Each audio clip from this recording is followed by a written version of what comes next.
Hello there. We are going to look at our first reading for this week. And that first reading comes from the book of Isaiah, a prophet.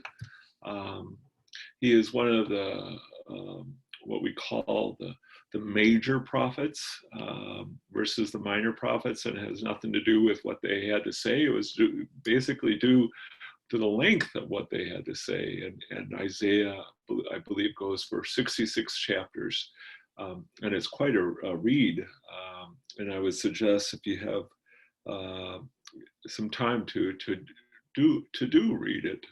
It's quite a book. It's found after the Psalms and the Proverbs. And so you look at the half of the book, the Bible, and you're in the Psalms. Past that, you'll find Isaiah after a little bit after the Proverbs. He is definitely a major player, a major prophet, both in his time, and really in our church. In our you'll see him. We read his prophecies when it comes to the birth of Jesus. He had many prophetic visions. He's sometimes called the Prince of Prophets, and his name Isaiah means the Lord saves. It's a familiar passage or familiar tune that we've been talking about when we've been talking about these last prophets, from Jeremiah to Zechariah to Isaiah. This Isaiah is a little bit before their time. Not much, but a little bit before, and so he's somewhere in that 740 to 680 BC time, and with Isaiah, you'll find that Assyria is the major player in this time. And remember, we've been talking about Babylon being the major player when it dealt with Zechariah and Jeremiah. But Assyria is on the power of the world during this time, which is at the beginning. The Babylonians would then later conquer them, and then the Persians would later conquer the Babylonians. And so it's a little bit before, but Isaiah does talk about the Babylonians in his prophecy. There is some debate that there's no way one person could have written this. There's thought to maybe be three Isaiahs, all writing under the name of the book of Isaiah. It just covers too much of a span that for one person to live this long.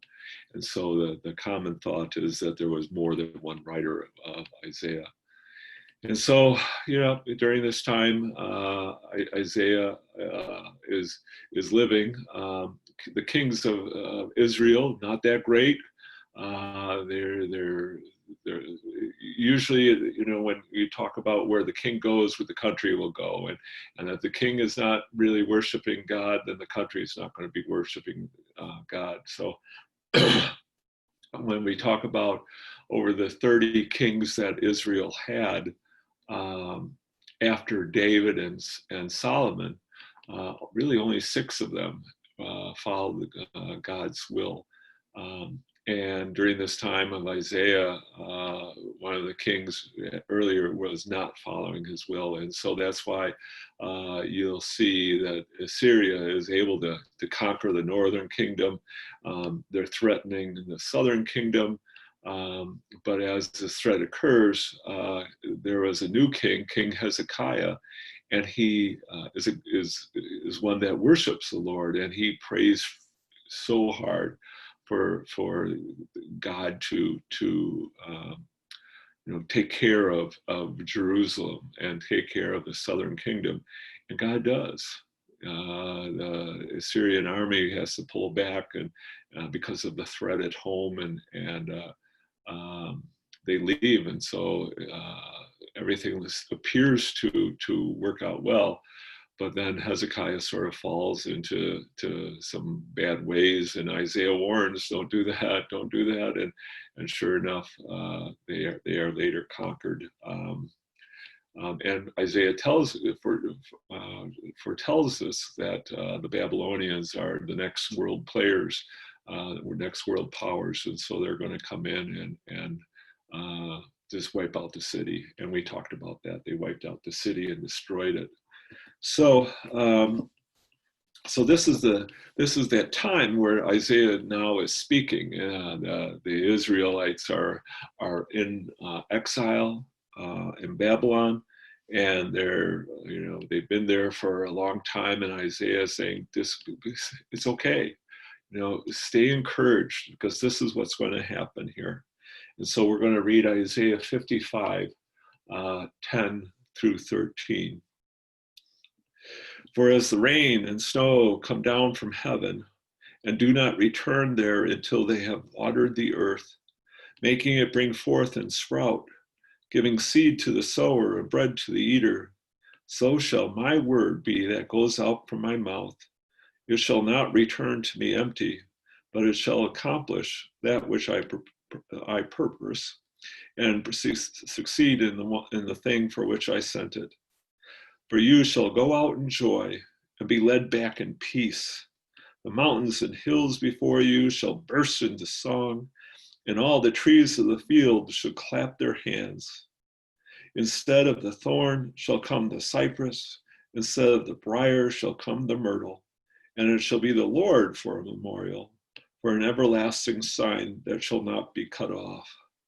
So if you picture the rain and the snow coming down from heaven and producing what they do, they're producing fruit from the earth, making it sprout, and giving seed to the sower and bread to the eater. All those are tangible things. You could see them, you could taste them, you could feel them. You could feel that rain and snow come down. And then what a great sight to see the mountains, or to hear the mountains and the hills before bursting out in song, and the trees clapping their hands. What a great picture that is. What great imagery that is. And what Isaiah is describing to the exiles, that they will return to their homeland. I know it doesn't look great in Babylon, but they will return, and it will be a joyous homecoming. And the reason why they will be able to return is because of the power of Yahweh's word, because of the power of God's word. And it's compared to snow and rain. These are real things. And the real things that they produce, these are real things that they can see. And Isaiah says, so is God's word. It's not some make-believe thing. It's not some, something that we can't understand. Here, let's give an analogy. Let's give a human analogy. This is real. And it will produce real things. It will produce, it will nourish the earth. It's going to cause creation to be sustained. And the food chain is going to be restored. And it's going to be a joyous homecoming. Again, the mountains and the hills will produce song, and the trees you could just see sometimes in the wind, and so how they may clap their hands using their leaves and branches. They too know the power of the Creator, their Creator, and all will be restored. Israel will be restored, and the world and nature will be restored. No more thorns, no more briars. We'll get beautiful, real trees from that. And this is what God's word is like. When it gets sent forth, it will achieve its purpose. That's God's promise to us. And so, do you want to live like in this world? Do you want to live like this? This sounds like a great world where humanity and creation is restored. We have a tension here.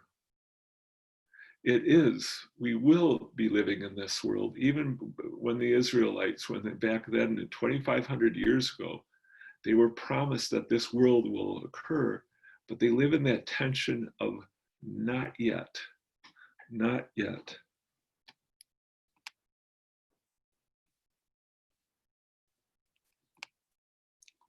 So we too are living in that world of not yet.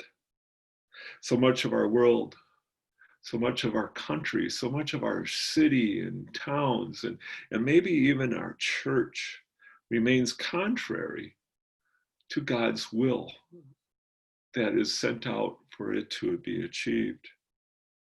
I think of maybe we are going through our own exile with this pandemic, preventing us from going to church like we usually were, what we were doing, just months and months ago. And we're prevented from meeting friends and family. Here it is, the 4th of July, and it may not be wise to have these huge family parties and family gatherings during this time. And then we have institutionalized racism, where people of color feel exiled in their own country. And then we have immigrants who are fleeing corruption and violence that I will never, ever know, from their own land to come to our land for a better future. And what do they face? They face xenophobic tensions and biases. They face hatred in a new land. Israel's words are meant to encourage his people. Isaiah's words are meant to encourage the people who are living in exile, like I said, over 2,500 years ago. But I think they're also meant to encourage us. Snow and rain and water that brings life, this is what God's word is like.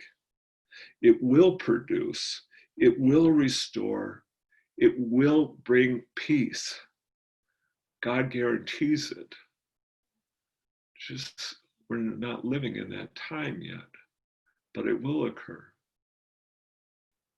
The peace of the Lord be with you always.